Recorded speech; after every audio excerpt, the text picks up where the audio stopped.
इसका उत्तर समझने के लिए मैं आपसे एक काउंटर क्वेश्चन पूछता हूँ। प्रति प्रश्न मेरी एक शैली है, और ये मेरी शैली नहीं है, ये ऋषियों की शैली है। मैंने तो ऋषियों से सीखा है, बताया ना, मैं 40 साल से ऋषियों की पुस्तक पढ़ता हूँ, तो मैं जो भी बोलता हूँ वो ऋषियों के अनुसार ही बोलता हूँ। तो ऋषि लोग कहते हैं जब किसी बात को समझना समझाना हो तो कहीं कहीं काउंटर क्वेश्चन पूछने चाहिए। तो इससे क्या होता है कि जो पढ़ने व सीखने वाला है वो जल्दी समझ जाता है, उसके अपने अंदर से उत्तर निकल आता है। तो मैं उस शैली का उपयोग करता हूँ। बहुत सारे लोग सवाल पूछते हैं तो मैं काउंटर क्वेश्चन पूछता हूँ तो उनके अंदर से उत्तर निकलवा लेता हूँ, वो खुद ही अपने मुंह से बोल जाते हैं। तो अब मैं आपके इस प्रश्न के प्रत्युत्तर में एक अपनी ओर से प्रश्न रखता हूँ, उसका उत्तर आप बताओ तो आपको जल्दी समझ में आएगा। मेरा प्रश्न है, आत्मा क्या है? आत्मा शरीर को चलाता है। आत्मा शरीर को चलाता है, ठीक है। और आत्मा के बारे में और क्या जानते हैं आप? मतलब वो रहता है तब शरीर चलता फिरता करता काम ठीक। कार्य करता है, सारा चीज़ करता है। ठीक। और आत्मा कुछ काम भी करता है क्या? हाँ, इच्छा करता है। कोई ट्रेन बनाता है, कार बनाता है, मकान बनाता है, रोटी बनाता है, ये कौन बनाता है? शरीर के माध्यम से आत्मा करता है। आत्मा बनाता है ना, शरीर की सहायता ले लेता है, बनाता तो आत्मा ही है।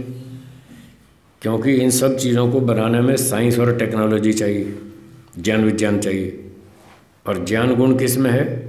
आत्मा में। शरीर तो जड़ है, आत्मा चेतन है। तो आपको आत्मा की तो समझ में आ गई ना बात। आत्मा एक ऐसा पदार्थ है जो चेतन है, जो रोटी बनाता है, ट्रेन बनाता है, कार बनाता है, हवाई जहाज़ बनाता है, मकान बनाता है, स्कूटर बनाता है, कंप्यूटर बनाता है। ये सारे काम करने वाला जो पदार्थ, चेतन पदार्थ है, वो आत्मा है। अब आपके प्रश्न का उत्तर सुनिए। आपने पूछा ईश्वर क्या है, ठीक है? ठीक है, अच्छा जी, नमस्ते, धन्यवाद।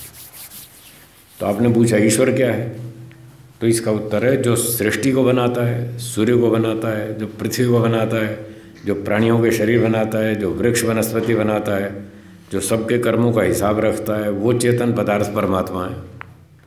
अब आ गया उत्तर समझ में? दिखता कैसे है? दिखता कैसे? आत्मा दिखता है क्या?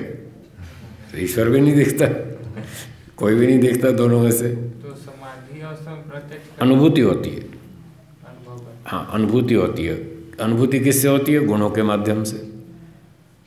अब आपको यहाँ ठंड लग रही है ना, ठंडक की अनुभूति हो रही है, पर वो ठंडी और ठंडक का पानी तो दिख नहीं रहा, पर अनुभूति हो रही है कि हाँ मौसम ठंडा है, इसलिए हमने गर्म कपड़े ओढ़ रखे हैं, ये शॉल ओढ़ रखी है, स्वेटर पहन रखा है। ये गर्म कपड़े क्यों पहने? ठंड लग रही है, पर ठंड की त्वचा इंद्रिय से अनुभूति हो रही है, ठंड तो आँख से तो दिख नहीं रही। तो ऐसे ही ईश्वर की आत्मा से, मन से अनुभूति होती है, मन के द्वारा आत्मा को अनुभूति होती है। वो आँख से तो दिखता नहीं, ना आत्मा दिखता ना ईश्वर, कोई भी नहीं दिखता। देखो आश्चर्य की बात है, हम 20-20 साल से, 40-40 साल से लोगों के साथ रह रहे हैं और आज तक देखा नहीं उनको। 40 साल से रह रहे हैं, किसी के साथ 30 साल से रह रहे हैं, किसी के साथ 20 वर्ष से रह रहे हैं, और दोनों व्यवहार भी कर रहे हैं और देखा नहीं आज तक। आत्मा को तो देखा ही नहीं, फिर भी चल रहे हैं, ठीक ठाक चल रहे हैं। है। तो जो शरीर में आत्मा है सब, हाँ, तो वो स्वयं अपने